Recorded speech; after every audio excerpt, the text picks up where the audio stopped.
Hi guys, welcome back to another episode of the show that keeps you entertained with anything relationships related. My name is Berlin, your host with the most, and without further ado, let's dive into today's episode. Hi guys, happy new month, happy December. How are you doing? Mimi, I'm fine. December is me and my first banks. Yeah, we will see if we make it to the end of December. Yeah, but so how are you guys doing? How's life? I hope mko poa. I hope kila kitu iko sawa. I hope mshapata nguo za Christmas. Yeah, hapo kwa nguo za Christmas hata mimi bado natafuta. But yeah, so thank you guys for tuning in to another episode of the show that keeps you entertained with anything relationships related. Yeah, so guys, before the year ends, first things first, we are on road to 100 subscribers. Imagine 100 peke yake. It's not that hard. Please guys, get me to 100 subscribers, and then from there on we'll move to more. Yeah. So the last episode was nice. It was okay. Lakini hii episode ya leo, hii episode ya leo. Okay, so I hope you guys have subscribed. Please subscribe, tell a friend to tell a friend, and also follow me on Instagram at relationships with Berlin and at award_Berlin. Yeah. So let's dive into today's episode. So today's episode is kind of different. It's a fun topic, actually. Yeah, so for those who don't know, for those who are guessing, I'm still in my 20s. Yeah, I'm old, but not that old. So recently we were having this conversation with a friend. Ilikuwa tu moshene. Yeah, let me say. Acha nisi sugarcoat. It was a moshene session with my girlfriend. And then she was like, unajua sijakwambia, so I don't want to use the exact story. Maybe huyo mtu anasikizanga this thing. So, ati nani, imagine yule boy wake amemwacha tena, and then after a few days ati ameenda kumbeg wakarudiana. After amemfukuza kwa nyumba, sijui akafanya nini, and I'm like, guys, see my age mates out here are suffering.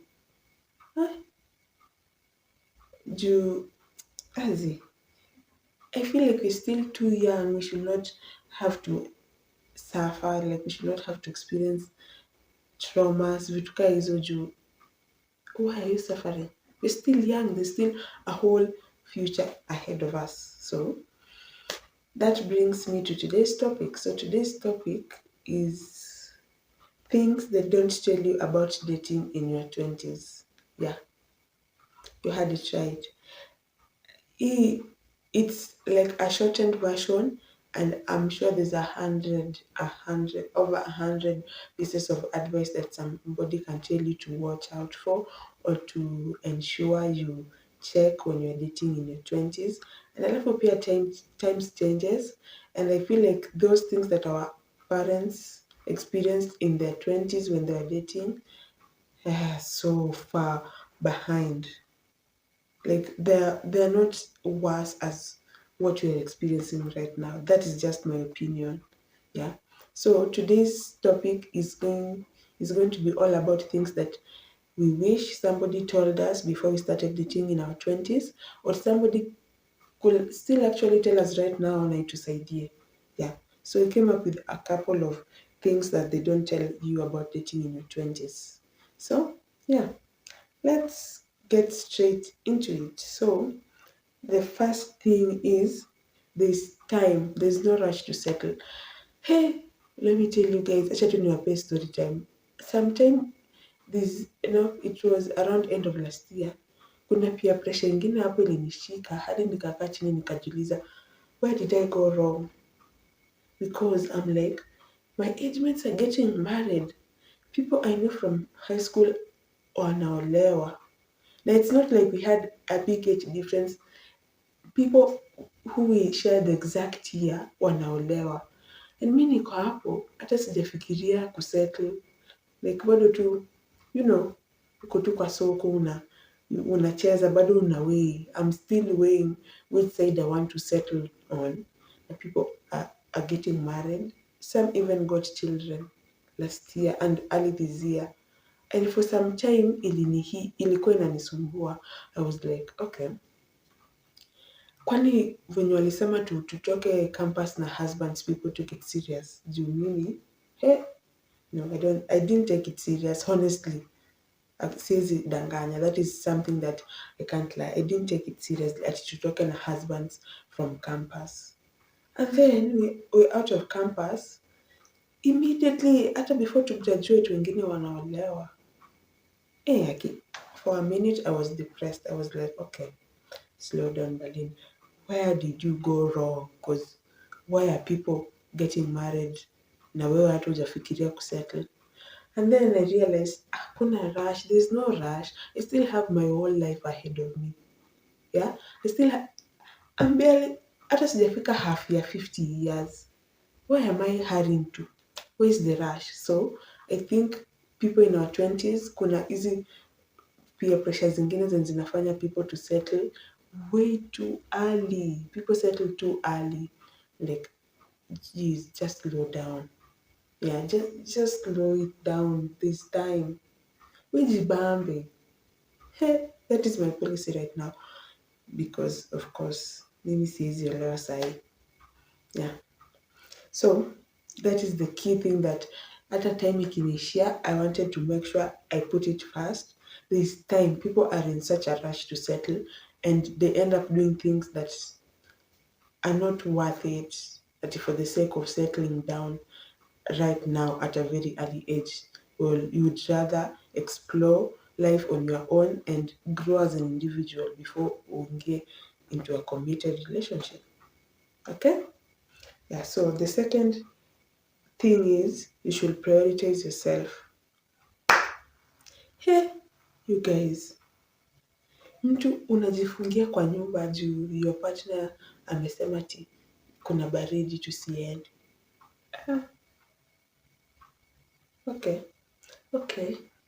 Maybe I don't have the longest experience in relationships or something, but hey, I say, imagine in everything, whatever hata sijui ukifika 50 years, I think your topmost priority should be you. Hata ukipata watoto, yes, you prioritize your kids. Mko kwa the same level, but you should prioritize yourself. People are sacrificing a lot of things that they could have done for themselves for the sake of a relationship. Which I'm like, okay, why are you sacrificing all this? Unajua the future. Do you know how life will be in your 30s? It's like, mi nampenda, acha furahi. So you keep compromising on making yourself happy. Juu unapenda mtu. I'm not a professional. I'm not the best. I don't have a lot of experience, but what I know is yourself. You are the first priority. Bana, you have to prioritize yourself first because hakuna mtu atakuprioritize. Okay. Another thing is comfortability and happiness are top tier qualities of the relationships. You can't be in a relationship where you're not comfortable. You can't be in a relationship where you're not happy and you cling to that. Why? Unajua, that's why a lot of relationships are, what is the word imepotea? Toxic. Yeah, that is the word. People are in a lot of toxic relationships because they keep compromising on their comfortability and happiness. Bana, mi hizo ni key strengths. Those are the greenest flags. Yeah, greenest flags you can look for in a relationship. But if you're in a relationship and you are never happy, umeshinda tu hapo uko sad. Why are you there? Why are you suffering? Kwani wanaume wameisha ama wanawake wameisha? Mi sijui. Mimi personally, mimi ni president wa soft life in a relationship. I don't, sipendi tu mtu anani pressure. Sipendi kufeel uncomfortable, and the moment I feel uncomfortable in my history, I think there's a relationship I ended for the reason of comfort. I was like, okay, I didn't tell the guy this, of course, but I didn't feel comfortable. I felt as if kuna hiyo pressure ya kufeel the love. I think he was in love on a higher level, like alikuwa amenishinda, and then I was still like, I just like him. I've not yet fallen in love, but he was already in love. So I was like, okay. So every time we talk, ako lovey-dovey. It's like, ati, good night, I love you. I'm like, okay, so what am I supposed to say? Niseme I love you, but it's not genuine. Like, okay, I don't love him yet. It's not like I hated him, but I didn't love him yet. So I was so uncomfortable. He made me happy in some instances, but I was still so uncomfortable. So I was like, I know. I just told him, cook up excuse. In short, I cooked up an excuse and told him it's not working. I don't think we can do it. Yeah, I think we should call it quits. Luckily, he was an understanding person. Akaelewa, tuka cut ties. Yeah. So if you are uncomfortable, there is no need to hold on to something. If there's something that can be done to save the situation, try it. But if it's not working, usiforce issues. Toxic relationships are very dangerous. So usiforce issues, manze. We're still young. Okay? Okay. Another thing is rejection saves you from going bad a down road. So most people view rejection as the most negative thing that can happen to you, and then kuna venye it has a toll on people's self-esteem. Let's say you have a crush, you see your crush, and then you're like, oh ni boys, I'm imagining si ati mimi najua kuact ka boys, and then one day you're dem and she's like ati mimi hata siwezi kuwa dem wako, ati you're not even my type, sijui nini nini nini, like unaniboingi hata unibambi. Of course, that is a rejection. You'll feel so bad. Uende ukae tu chini ujiulize, manze, kwani nilikosea wapi? Kwani whose type am I? Vitu ka hizo. You'll feel bad. You'll beat yourself down. You're like, okay, maybe I'm not handsome or something. So you'll obviously you'll retain the negative energy that was given. But in the real sense, maybe it's saving you from something really bad. Maybe who them ni drug addict, and let's say you are a committed church-going person. Ungeenda wapi na the drug addict? Ama ungeenda wapi na upate maybe she likes dressing indecently and you don't like that. See, obviously hapo mbeleni ingebidi tu break up. So this rejection actually saved you from breaking up in the first place. Okay?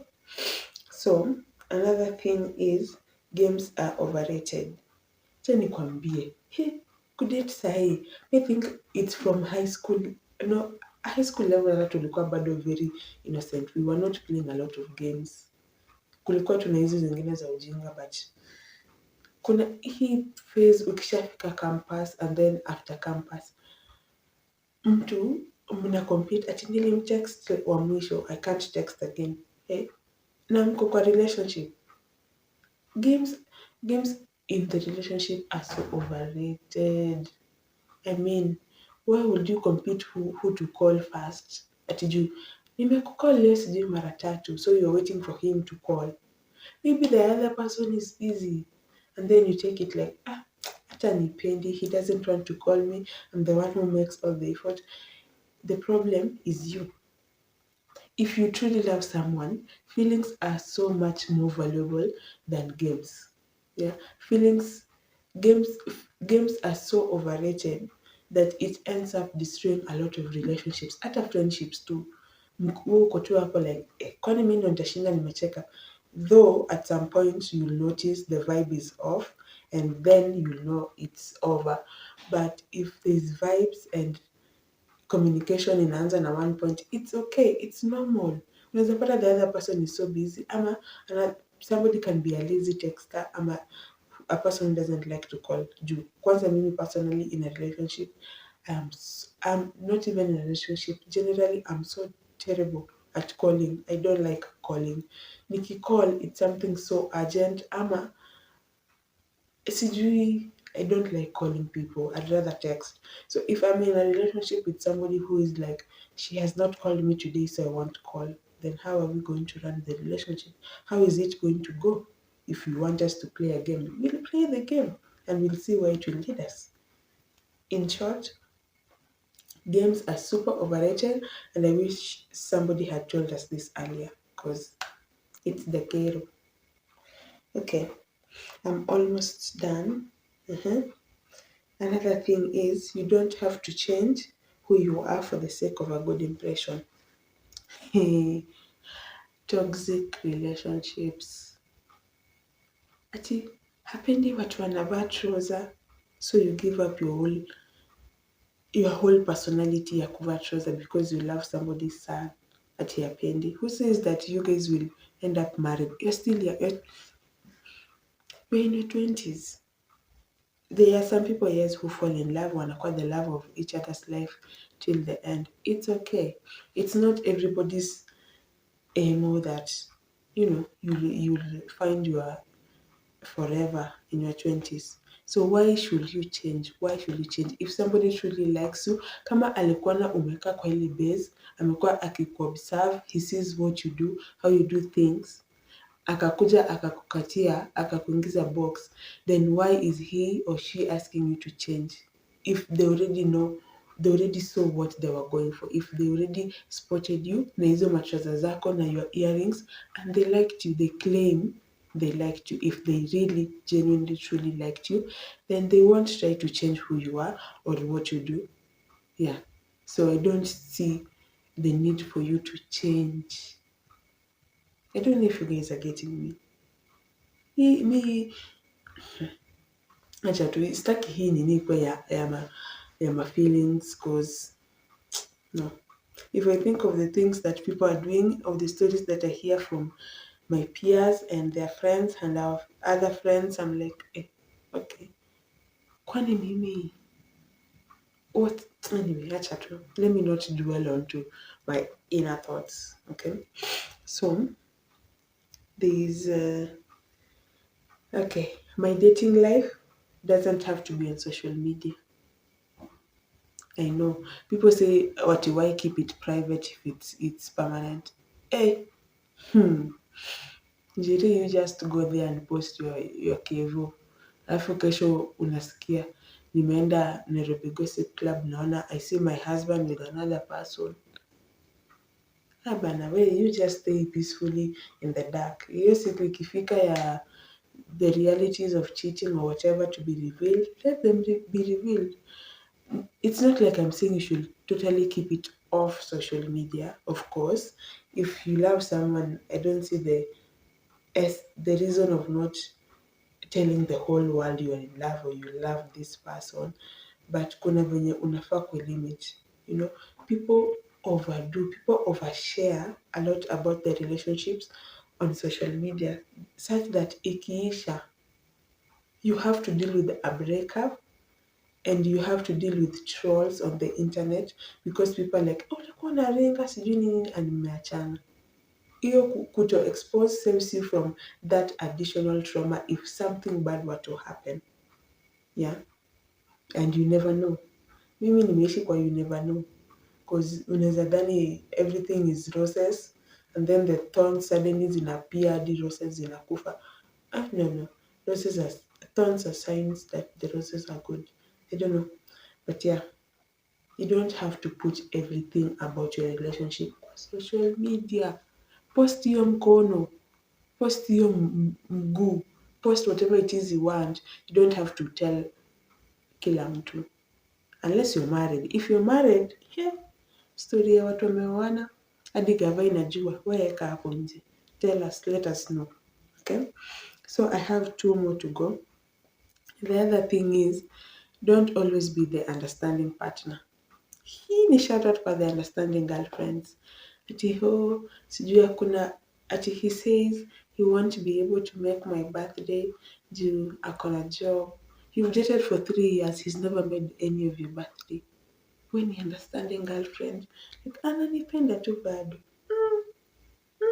Jerry.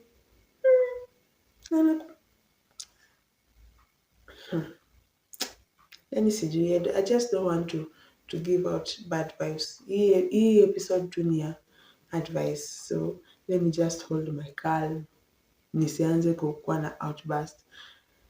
Yes, you have to understand the situation. You have to know to what level your partner is capable of providing you with things and all. But if your partner is perfectly capable and able and can do hizo vitu, the bare minimum, then why is he holding off or she holding off if they can do it? Alafu huko tu hapo ati namwelewa, ati sijui ana save, he wants to build a house. Na huko tu hapo, understanding girlfriend, you say you have a boyfriend and on Valentine's Day hauna hata one rose. Let me just leave it at there. You don't have to be understanding always. My last point is you probably want to lower your expectations for the perfect partner. Juu acha niwaambie, tall, dark and handsome plus perfect does not exist. Ama sijui, maybe ni mimi sitafuti vizuri, sitafuti in the right places, but tall, dark and handsome and Mr. Perfect does not exist. You can't find that in one person. Utapata tall and handsome but is not dark, ni light skin. Ama utapata dark and handsome but he's short. Ama utapata tall, dark and handsome, yes, lakini akona some other flaws that I don't want to say. So you probably want to lower your expectations, because ukiweka expectations huko juu ni watu unajiuliza. Like zikuwe tu hapa chini, si ati you don't lower your standards. Usiconfuse expectations na standards. Don't lower your standards, but don't expect too much also, because there's no perfect human being. We are all errors, yeah, and we grow from that. So that is the last point that I'm going to share today. I think I'll have an episode 2 of this, and I'll have a guest over ndio msikie. Yani, I wanted to react, but I'm like, each time, no, I don't want to make a very long episode. Itawabore. Yeah, so those are the few things that I wish somebody had told me when I was getting in my 20s, when I was starting to date, and I wish I knew them. Jue ingenisave a lot. Not si ati mimi victim wa zote, but a few of them I'm a victim. Yeah. So I hope it helps you out there also, when uko 20s ama unaingia ama mwenye unatoka unaenda, sijui kama it applies to watu wa 30s. When I get to 30s, I'll tell you guys about it. Yeah, but for now, I'm talking to wale watu wa 20s. So thank you guys for tuning in. Thank you for listening. Thank you for always supporting my content. To the new followers, Manze, thank you. Thank you so much. At some point, I feel like giving up, but then I remember I have like some few loyal people who often watch and listen to my podcast, and I'm like, yeah, Berlin, do it for yourself and for those loyal people. They need content, because right now, I don't want to tell you guys the time, but I've delivered, I've done it. Yeah, so I hope you enjoyed the episode. See you next time, and yeah, guys, don't forget to like, comment, and subscribe to my YouTube channel, also to my Spotify channel and my Instagram accounts. Yeah, so thank you guys for tuning in. Bye till next Sunday.